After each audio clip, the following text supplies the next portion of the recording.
Hello there. How are you? I hope you're very well. Whenever I do this on the weekend, I always have a little trepidation that nobody's going to show up because I know everybody has stuff to do on the weekend, but luckily you do. Monk the BMD and Urelli Crafts, the ever returning Urelli Crafts. Thank you both. I saw you both before I came on, and thank you everyone for coming. My name is Gildart Jackson, and I'm an actor, and I have been doing these fireside readings. There is an announcement to make about something that I'm in. However, I think it's still a secret. I was going to just blurt it out, and then I'm not quite sure about that. So I'm going to make sure and tell you tomorrow, if I can. But there's quite an exciting new project that I'm doing. And also, the most exciting thing I'm doing, though, is these fireside readings, which I'm thoroughly enjoying, and luckily it seems that you are too. I decided to read the autobiography of Benjamin Franklin, which is a fascinating book written in 1770. He started it in 1770, and he wrote the first part, which we just came to the end of.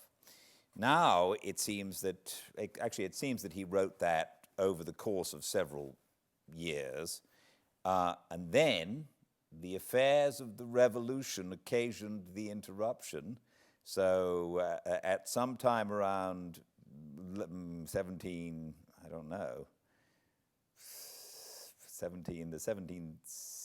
mid to late 1770s probably, he then wrote the next bit. And so he had just said that the first part was sort of personal anecdotes, and now he's going to write more general thoughts in what we are going to call part 2, or chapter 2, let's call it chapter 2. And it begins with 2 letters that he's received that I think galvanize him to continue. And he puts these letters in the book too. The second one is a little hard going, and we're quite lucky that Benjamin Franklin didn't write quite in the same way as the chap who wrote the second letter, so I'll try to get through that one relatively quickly. But very interesting, because they seem to have given him the impetus to push on with his memoirs. So thank you for joining me for a fireside reading of the autobiography of Benjamin Franklin, Chapter 2, Part 1. Letter from Mr. Abel James with notes on my life received in Paris. My dear and honoured friend, I have often been desirous of writing to thee, but could not be reconciled to the thought that the letter might fall into the hands of the British, lest some printer or busybody should publish some part of the contents and give our friend pain and myself censure. Some time since there fell into my hands, to my great joy, about 23 sheets in thy own handwriting, containing an account of the parentage and life of thyself, directed to thy son, ending in the year 1730, with which there were notes likewise in thy writing, a copy of which I enclose, in hopes it may be a means, if thou continued it up to a later period, that the first and latter part may be put together, and if it is not yet continued, I hope thee will not delay it. Life is uncertain, as the preacher tells us, and what will the world say if kind, humane, and benevolent Ben Franklin should leave his friends and the world deprived of so pleasing and profitable a work which would be useful and entertaining not only to a few, but to millions? The influence writings under that class have on the minds of youth is very great, and has nowhere appeared to me so plain as in our public friends' journals.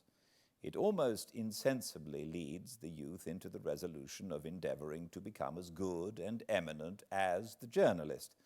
Should thine, for instance, when published, and I think it could not fail of it, lead the youth to equal the industry and temperance of thy early youth, what a blessing with that class would such a work be!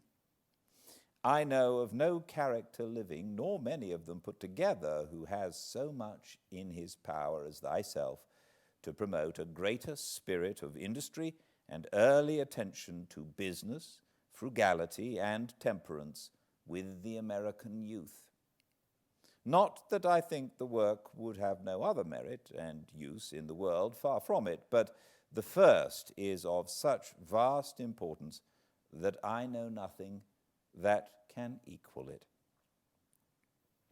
The foregoing letter and the minutes accompanying it being showed to a friend, I received from him the following letter from Mr. Benjamin Vaughan. Paris, January the 31st, 1783. My dearest sir, when I had read over your sheets of minutes of the principal incidents of your life, recovered for you by your Quaker acquaintance, I told you I would send you a letter expressing my reasons why I thought it would be useful to contemplate and publish it as he desired. Various concerns have for some time past prevented this letter being written, and I do not know whether it was worth any expectation. Happening to be at leisure, however, at present, I shall, by writing, at least interest and instruct myself. But as the terms I am inclined to use may tend to offend a person of your manners, I shall only tell you how I would address any other person who was as good and as great as yourself, but less diffident. I would say to him, Sir, I solicit the history of your life from the following motives. Your history is so remarkable that if you do not give it, someone else certainly will give it, and perhaps so as nearly to do as much harm as your own management of the thing might do good. It will, moreover, present a table of the internal circumstances of your country, which will very much tend to invite to it settlers of virtuous and manly minds. And, considering the eagerness with which such information is sought by them, and the extent of your reputation, I do not know of a more efficacious advertisement than your biography would give. All that has happened to you is also connected with the detail of the manners and situation of a rising people, and in this respect I do not think that the writings of Caesar and Tacitus can be more interesting to a true judge of human nature and society. But these are small reasons, in my opinion, compared with the chance which your life will give for the forming of future great men. And in conjunction with your Art of Virtue, which you design to publish, of improving the features of private character, and consequently of aiding all happiness, both public and domestic. The two works I allude to, sir, will in particular give a noble rule and example of self-education. School and other education constantly proceed upon false principles, and show a clumsy apparatus pointed at a false mark. But your apparatus is simple, and the mark is a true one. And while parents and young persons are left destitute of other just means of estimating and becoming prepared for a reasonable course in life, your discovery that the thing is in many a man's private power will be invaluable. Influence upon the private character late in life is not only an influence late in life, but a weak influence. It is in youth that we plant our chief habits, and prejudices. It is in youth that we take our party as to profession, pursuits, and matrimony. In youth, therefore, the turn is given. In youth, the education even of the next generation is given. In youth, the private and public character is determined, and the term of life extending, but from youth to age, life ought to begin well from youth, and more especially before we take our party as to our principal objects. But your biography will not merely teach self-education, but the education of a wise man, and the wisest man will receive lights and improve his progress by seeing detailed the conduct of another wise man. And why are weaker men to be deprived of such helps, when we see our race has been blundering on in the dark, almost without a guide in this particular, from the farthest trace of time? Show then, sir, how much is to be done both to sons and fathers, and invite all wise men to become, like yourself and other men, to become wise. When we see how cruel statesmen and warriors can be to the human race, and how absurd distinguished men can be to their acquaintance, it will be instructive to observe the instances multiply of pacific, acquiescing manners, and to find how compatible it is to be great and domestic, enviable and yet good-humored. The little private incidents, which you will also have to relate, will have considerable use, as we want above all things rules of prudence in ordinary affairs, and it will be curious to see how you have acted in these. It will be so far a sort of key to life, and explain many things that all men ought to have once explained to them, to give them a chance of becoming wise by foresight. The nearest thing to having experience of one's own is to have other people's affairs brought before us in a shape that is interesting. This is sure to happen from your pen. Our affairs and management will have an air of simplicity or importance that will not fail to strike, and I am convinced you have conducted them with as much originality as if you had been conducting discussions in politics or philosophy. And what more worthy of experiments and system, its importance and its errors considered, than human life? Some men have been virtuous blindly, others have speculated fantastically, and others have been shrewd to bad purposes. But you, sir, I am sure, will give under your hand nothing but what is at the same moment wise, practical, and good. Your account of yourself, for I suppose the parallel I am drawing for Dr. Franklin will hold not only in point of character, but of private history, will show that you are ashamed of no origin, a thing the more important as you prove how little necessary all origin is to happiness, virtue, or greatness. As no end likewise happens without a means, so we shall find, sir, that even you yourself framed a plan by which you became considerable, but at the same time we may see that though the event is flattering, the means are as simple as wisdom could make them, that is, depending upon nature, virtue, thought, and habit. Another thing demonstrated will be the propriety of every man's waiting for his time for appearing upon the stage of the world. Our sensations being very much fixed to the moment, we are apt to forget that more moments are to follow the first, and consequently that man should arrange his conduct so as to suit the whole of a life. Your attribution appears to have been applied to your life, and the passing moments of it have been enlivened with content and enjoyment, instead of being tormented with foolish impatience or regrets. Such a conduct is easy for those who make virtue and themselves in countenance by examples of other truly great men, of whom patience is so often the characteristic. Your Quaker correspondent, sir, for here again I will suppose the subject of my letter resembling Dr. Franklin, praised your frugality, diligence, and temperance, which he considered as a pattern for all youth.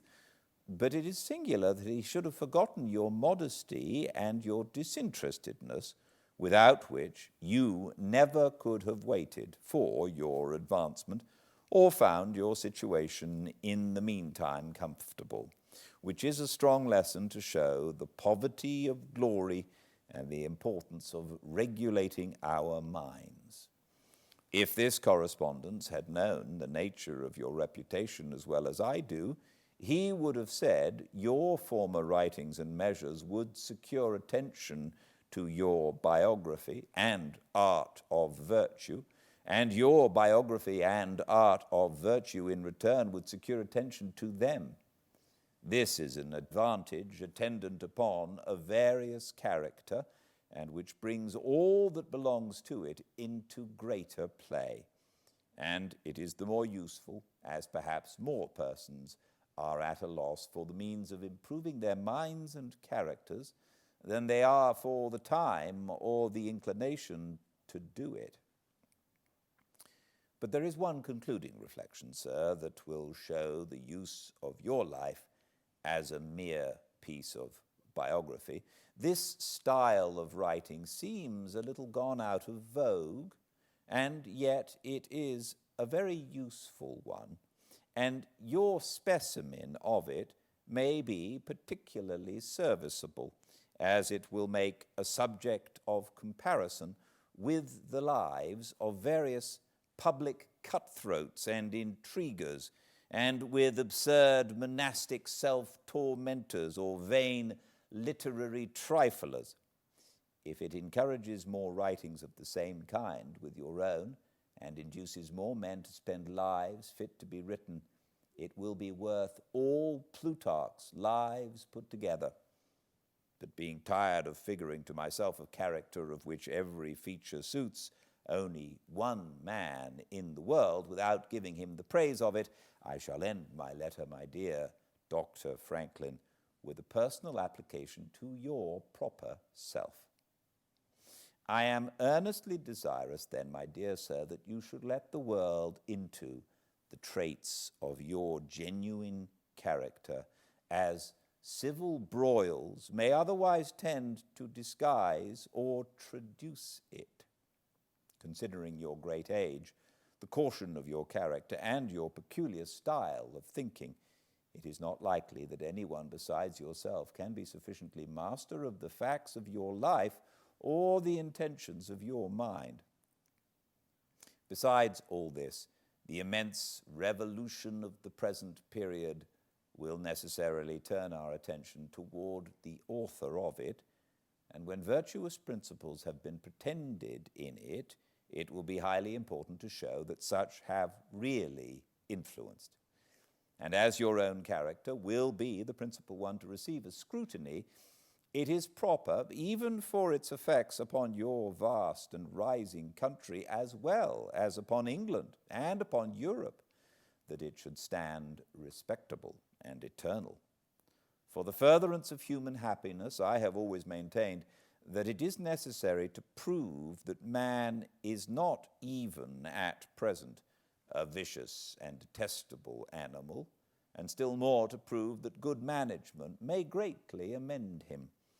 And it is for much the same reason that I am anxious to see the opinion established, that there are fair characters existing among the individuals of the race, for the moment that all men, without exception, shall be conceived abandoned, good people will cease efforts deemed to be hopeless, and perhaps think of taking their share in the scramble of life, or at least of making it comfortable principally for themselves. Take then, my dear sir, this work most speedily into hand. Show yourself good as you are good, temperate as you are temperate, and above all things prove yourself as one who from your infancy have loved justice, liberty, and concord in a way that has made it natural and consistent for you to have acted as we have seen you act in the last 17 years of your life. Let Englishmen be made not only to respect, but even to love you. When they think well of individuals in your native country, they will go nearer to thinking well of your country. And when your countrymen see themselves well thought of by Englishmen, they will go nearer to thinking well of England. Extend your views even further. Do not stop at those who speak the English tongue, but after having settled so many points in nature and politics, think of bettering the whole race of men. As I have not read any part of the life in question, but know only the character that lived it, I write somewhat at hazard.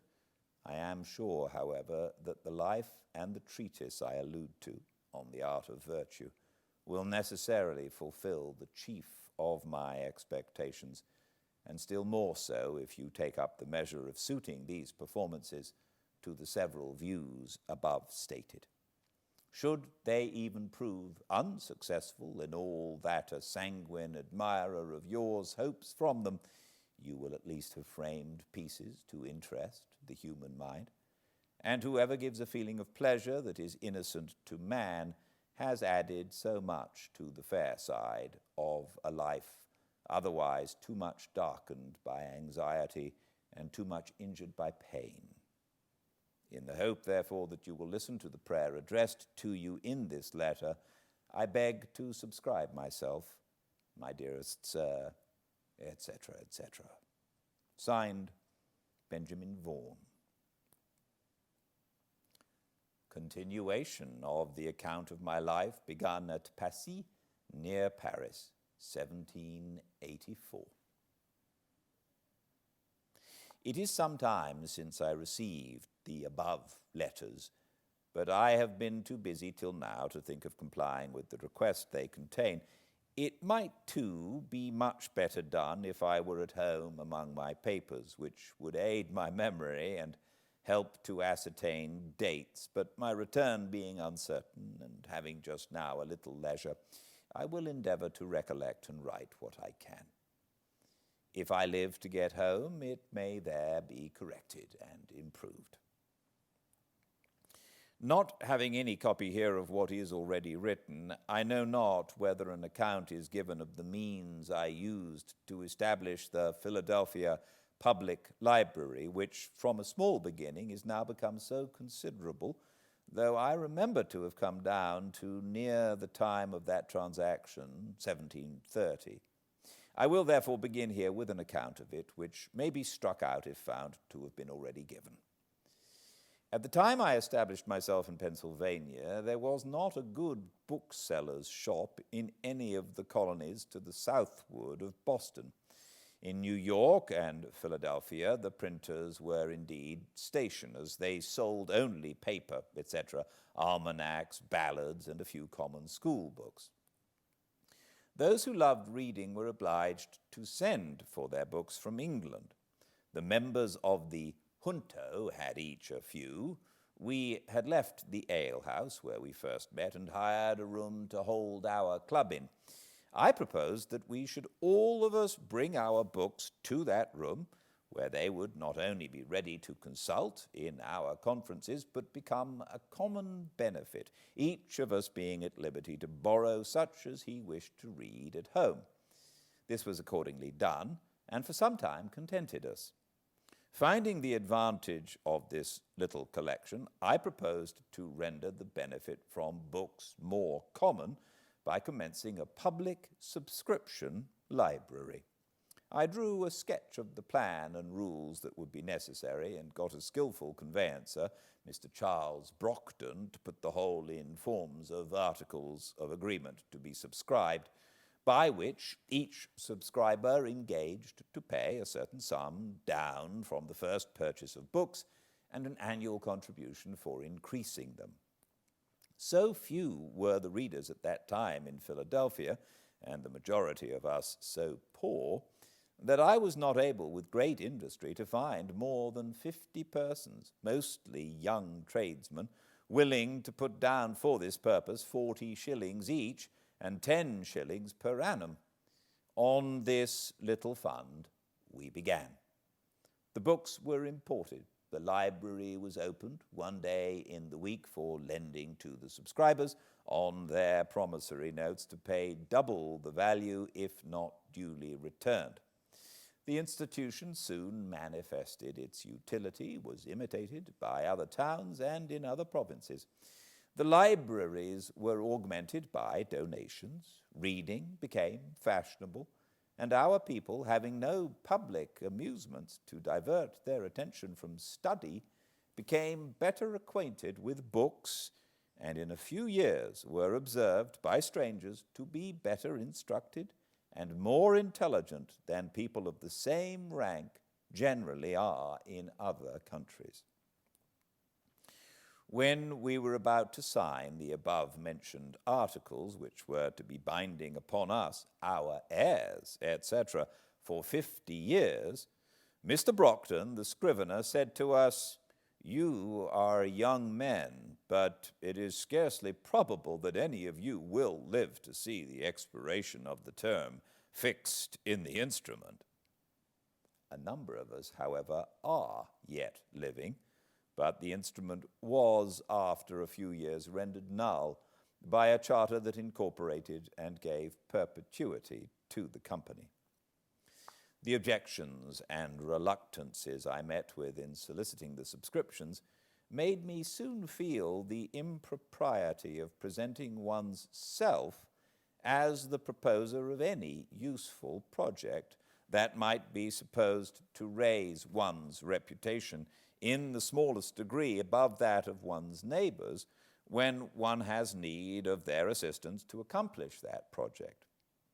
I therefore put myself as much as I could out of sight and stated it as a scheme of a number of friends who had requested me to go about and propose it to such as they thought lovers of reading. In this way, my affair went on more smoothly, and I ever after practiced it on such occasions, and from my frequent successes can heartily recommend it. The present little sacrifice of your vanity will afterwards be amply repaid. If it remains a while uncertain to whom the merit belongs, someone more vain than yourself will be encouraged to claim it, and then even envy will be disposed to do you justice by plucking those assumed feathers and restoring them to their right owner. This library afforded me the means of improvement by constant study, for which I set apart an hour or two each day, and thus repaired in some degree the loss of the learned education my father once intended for me. Reading was the only amusement I allowed myself. I spent no time in taverns, games, or frolics of any kind, and my industry in my business continued as indefatigable as it was necessary. I was indebted for my printing house. I had a young family coming on to be educated, and I had to contend with, for business, 2 printers who were established in the place before me. My circumstances, however, grew daily easier, my original habits of frugality continuing, and my father having, among his instructions to me when a boy, frequently repeated a proverb of Solomon, "Seest thou a man diligent in his calling, he shall stand before kings, he shall not stand before mean men." I from thence considered industry as a means of obtaining wealth and distinction, which encouraged me, though I did not think that I should ever literally stand before kings, which, however, has since happened, for I have stood before 5, and even had the honor of sitting down with one, the King of Denmark, to dinner. We have an English proverb that says, "He that would thrive must ask his wife." It was lucky for me that I had one as much disposed to industry and frugality as myself. She assisted me cheerfully in my business, folding and stitching pamphlets, tending shop, purchasing old linen rags for the papermakers, etc., etc. We kept no idle servants. Our plan was plain and simple, our furniture of the cheapest. For instance, my breakfast was a long time bread and milk, no tea, and I ate it out of a twopenny earthen porringer with a pewter spoon. But mark how luxury will enter families and make a progress in spite of principle. Being called one morning to breakfast, I found it in a china bowl with a spoon of silver. They had been bought for me without my knowledge by my wife, and had cost her the enormous sum of 23 shillings, for which she had no other excuse or apology to make but that she thought her husband deserved a silver spoon and china bowl as well as any of his neighbors. This was the first appearance of plate and china in our house, which afterward, in a course of years, as our wealth increased, augmented gradually to several £100 in value. I had been religiously educated as a Presbyterian, and though some of the dogmas of that persuasion, such as the eternal decrees of God, election, reprobation, etc., appeared to me unintelligible, others doubtful, and I early absented myself from the public assemblies of the sect, Sunday being my studying day, I never was without some religious principles. I never doubted, for instance, the existence of the deity, that he made the world and governed it by his providence, that the most acceptable service of God was the doing good to man, that our souls are immortal, and that all crime will be punished and virtue rewarded, either here or hereafter. These I esteemed the essentials of every religion, and being to be found in all the religions we had in our country, I respected them all, though with different degrees of respect, as I found them more or less mixed with other articles which, without any tendency to inspire, promote, or confirm morality, served principally to divide us and make us unfriendly to one another. This respect to all, with an opinion that the worst had some good effects, induced me to avoid all discourse that might tend to lessen the good opinion another might have of his own religion. And as our province increased in people, and new places of worship were continually wanted and generally erected by voluntary contributions, my mite for such purpose, whatever might be the sect, was never refused. Though I seldom attended any public worship, I had still an opinion of its propriety and of its utility when rightly conducted, and I regularly paid my annual subscription for the support of the only Presbyterian minister or meeting we had in Philadelphia. He used to visit me sometimes as a friend and admonish me to attend his administrations, and I was now and then prevailed on to do so, once for 5 Sundays successively. Had he been, in my opinion, a good preacher, perhaps I might have continued, notwithstanding the occasion I had for the Sunday's leisure in my course of study.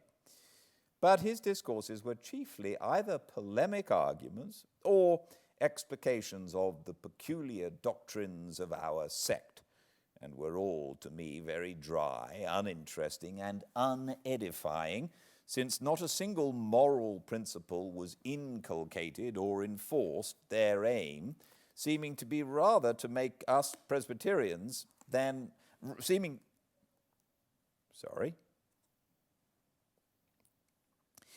seeming to be rather to make us Presbyterians than good citizens. At length he took for his text that verse of the 4th chapter of Philippians, "Finally, brethren, whatsoever things are true, honest, just, pure, lovely, or of good report, if there be any virtue or any praise, think on these things." And I imagined in a sermon on such a text we could not miss of having some morality, but he confined himself to 5 points only, as meant by the apostle, viz. 1, keeping holy the Sabbath day; 2, being diligent in reading the Holy Scriptures; 3, attending duly the public worship; 4, partaking of the sacrament; 5, paying a due respect to God's ministers. These might be all good things, but as they were not the kind of good things that I expected from that text, I despaired of ever meeting with them from any other, was disgusted, and attended his preaching no more. I had some years before composed a little liturgy or form of prayer for my own private use, viz. in 1728, entitled Articles of Belief and Acts of Religion.